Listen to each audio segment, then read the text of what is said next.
Hi, Shammi Majaz here, research student in England.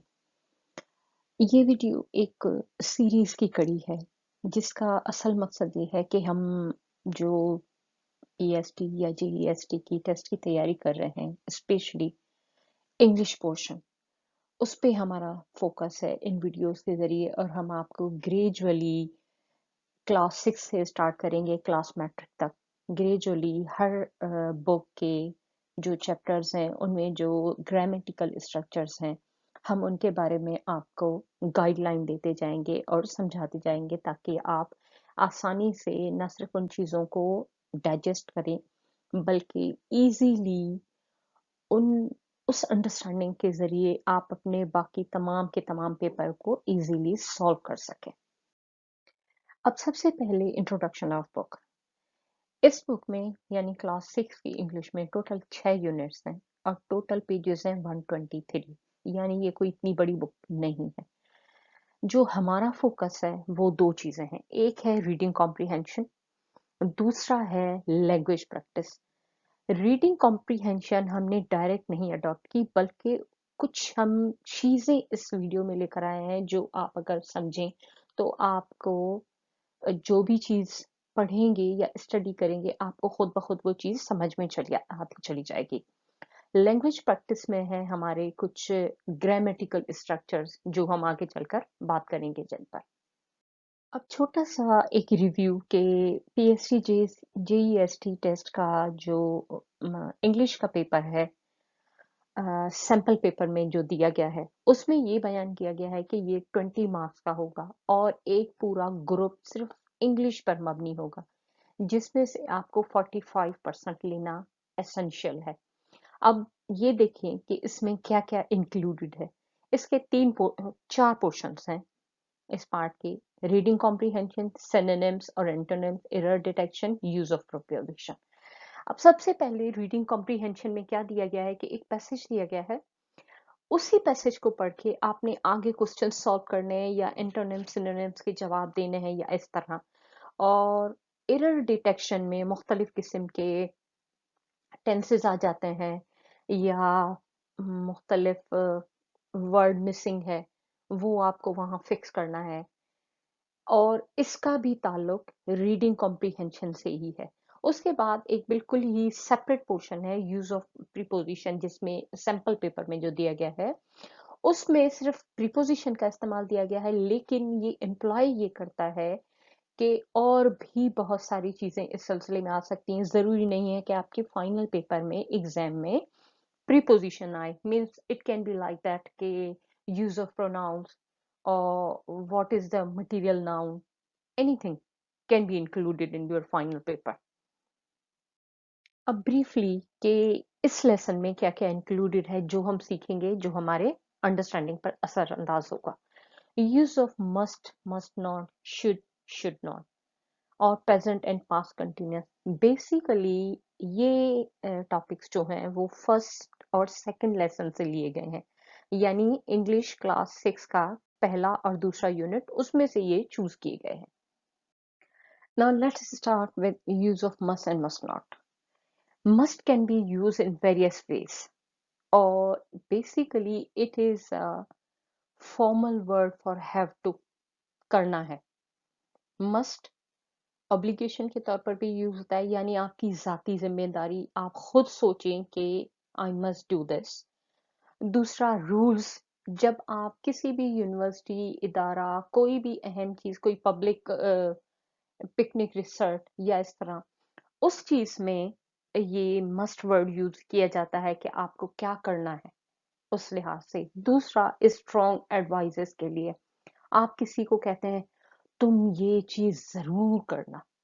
It is not obligation, आप किसी को मजबूर नहीं कर रहे, लेकिन आप एक एंथुसिज्म शो कर रहे हैं कि यू मस्ट रीड इट और you must do this because it's very interesting. दूसरा है इन्फेरेंसेस। इन्फेरेंसेस क्या होता है कि किसी एक चीज को देखकर उसके बारे में दूसरा अंदाजा लगाना, जैसे कि दे must be poor, they have Warne clothes. ये यकीनी तौर पर गरीब हैं क्योंकि इनके कपड़े फटे हुए हैं। अब ये फैक्ट नहीं है, आपने एक चीज देख के दूसरा अंदाजा लगाया। अब हम जुमले देखते हैं। I must remember to submit my thesis because it's near to deadline. मुझे अपना थीसिस जमा करवाना चाहिए क्योंकि मेरी डेडलाइन करीब है। अब ये बेसिकली मैं अपने आप को एक एडवाइस दे रही हूँ कि I must do this as soon as possible और समथिंग लाइक दैट। दूसरा है you must read this novel, it's amazing. ये स्ट्रॉन्ग एडवाइस है। आप किसी से कहते हैं कि आप ये नॉवेल जरूर पढ़ें, बहुत ही दिलचस्प है। तीसरा है all foreign visitors must hold a valid passport. ये रूल है। जब आप बोर्डिंग के लिए तैयार होते हैं या कहीं भी आ जाते हैं, या इस तरह भी हो सकता है कि all foreign visitors must hold a valid ID, valid ticket और समथिंग लाइक दैट। जैसे आप किसी जू में चले गए या आप कहीं भी कुछ भी कर रहे हैं, तो वहां की एंट्रेंस के लिए जो चीज आपको रिक्वायर्ड होगी उसके लिए मस्ट यूज किया जाएगा। अब ये रूल है। दूसरा है, अब दूसरा यूज मस्ट नॉट का प्रोहिबिशन के लिए यूज किया जाता है, यानी कोई चीज कंप्लीटली मना है। जैसे कि आप देखते हैं कि मुख्तलिफ बिल्डिंग्स में स्मोकिंग करना मना होता है, तो वहां लिखा होता है मस्ट नॉट स्मोक। वहां शुड नॉट या हैव नॉट या इस तरह कोई और लफ्ज नहीं होता, बल्कि मस्ट नॉट, यानी ये शो करता है कि you don't have any option.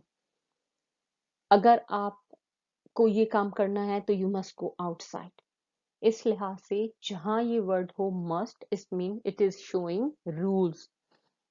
You must not smoke in this building, और you must not go in to the library. They must be poor, their clothes are torn. ये तमाम की तमाम इसकी एग्जाम्पल्स। और for example there are so many other examples for using these two words must or must not। And इसके साथ साथ मैंने वीडियो की डिस्क्रिप्शन में इसके बहुत सारे सेंटेंसेस इंक्लूड किए हैं जो कि आपको प्रैक्टिस के तौर पर काम आएंगे।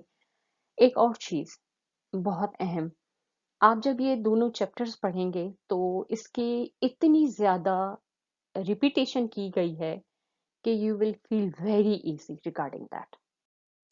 Next is use of should and shouldn't. Should is used in different ways. For example, as an advice, opinion and general। Advice के तौर पर क्या कि जब कोई बड़ा किसी छोटे को एडवाइस करता है, लेकिन कोई छोटा किसी बड़ी के सिलसिले में ये नहीं कह सकता कि यू शुड डू दिस। अब इसके सेंटेंसेस देखें। You should watch archers, it is effective way for learning English. अब ये एडवाइस किया जा रहा है किसी को, कोई बड़ा या इस तरह को, या कोई टीचर कर सकता है, लेकिन ये वर्ड कोई बच्चा किसी बड़े के साथ नहीं यूज कर सकता, यानी आपको रिलेशनशिप का ख्याल करना पड़ेगा। दूसरा है ओपिनियन देना। I think you should apply for that job. ये भी एक तरह का ओपिनियन भी है, और उसके साथ साथ ये आपको एडवाइस भी कर रहा है कि आपको इस जॉब के लिए जरूर अप्लाई करना चाहिए। शुड का मतलब होता है करना चाहिए, यानी एक तरह की एक जिम्मेदारी महसूस करवाना किसी को। अब ये है general opinion. Government should raise taxes on the fizzy drinks. Government को चाहिए, हुकूमतों को चाहिए कि वो जिस तरह के ये फ्रिजी ड्रिंक्स हैं इन पर टैक्सेस बढ़ाए, यानी ये आप एक तरह से एक जनरल ओपिनियन सेट कर रहे हैं। He shouldn't eat junk food every day. उसे रोज जंक फूड नहीं खाने चाहिए, यानी ये आप एडवाइस ही दे रहे हैं, किसी को मना कर रहे हैं, और ये बड़ा किसी छोटे को मना कर सकता है। You shouldn't eat cakes if you do not know what kind they are.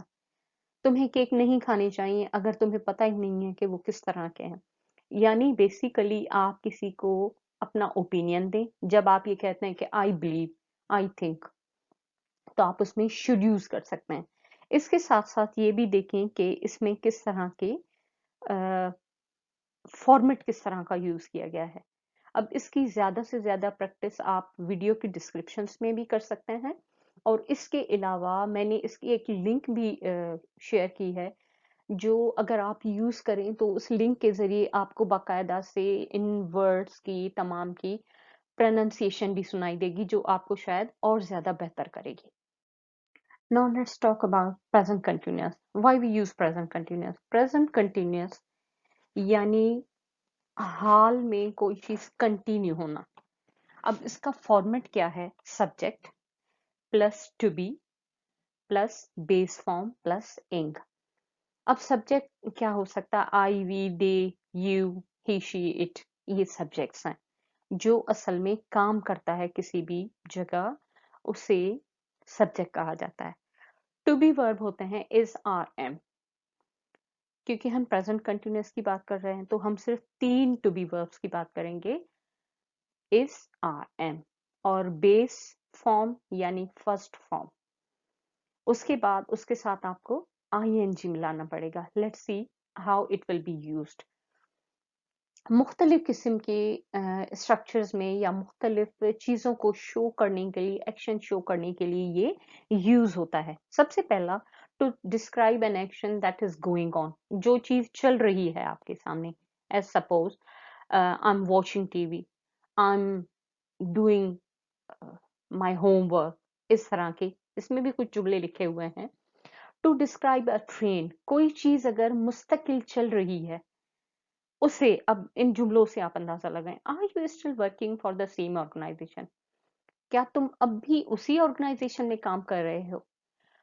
More and more people are becoming vegetarian, ज्यादा से ज्यादा लोग जो हैं वो वेजिटेरियन होते चले जा रहे हैं, यानी सब्जी खोर।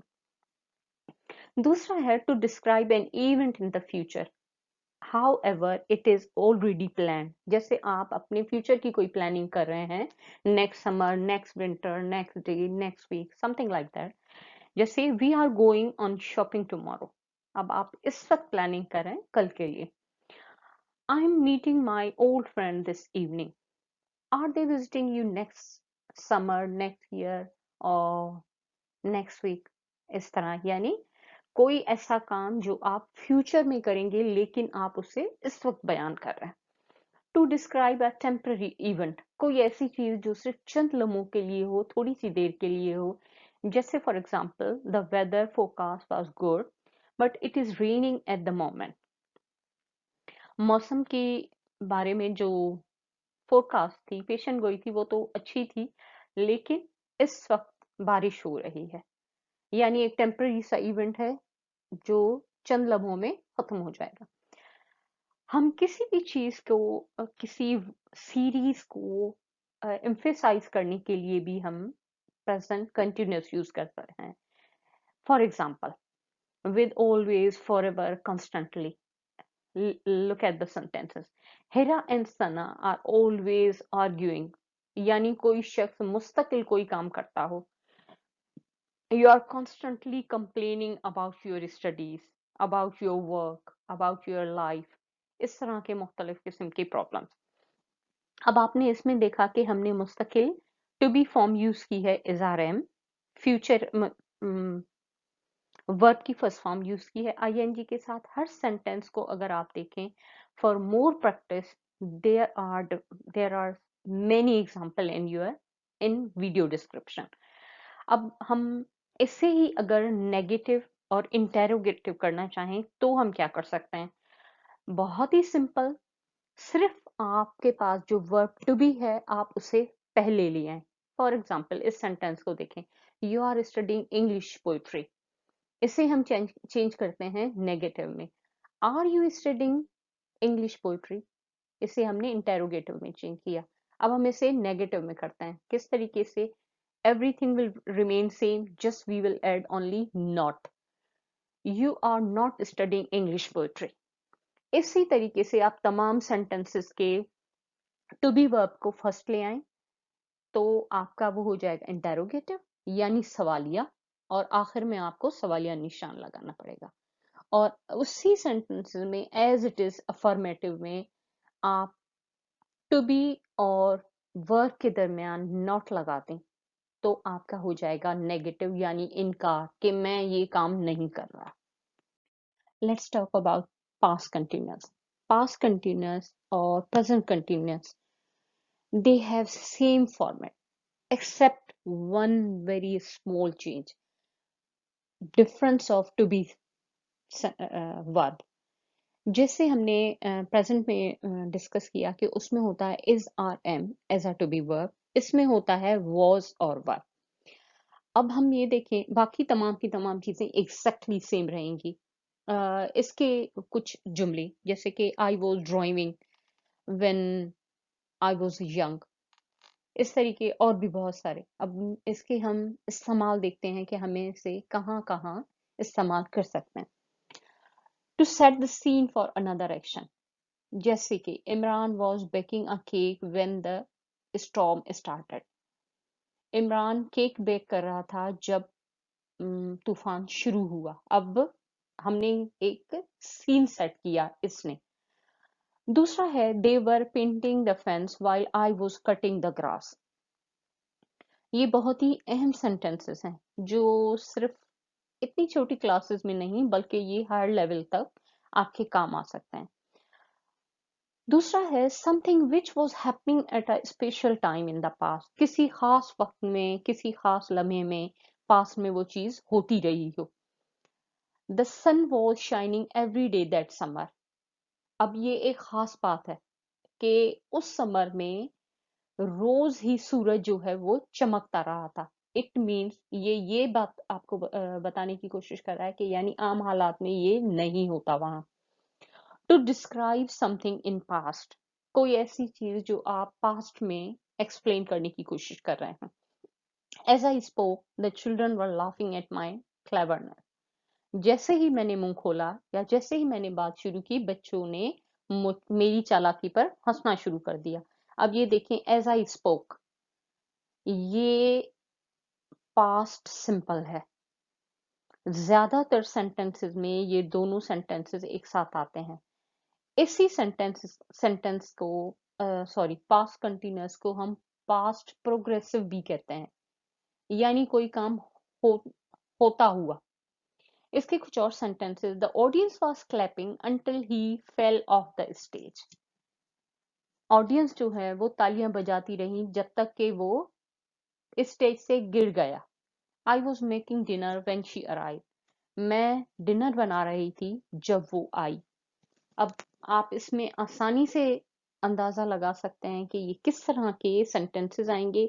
इसकी और बहुत सारी प्रैक्टिसेस आपको इन दोनों चैप्टर से भी मिलेंगी, यूनिट्स 1 और 2 से, क्लास 6 के। इसके अलावा वीडियो डिस्क्रिप्शन में बहुत कुछ मौजूद है। Thanks for watching.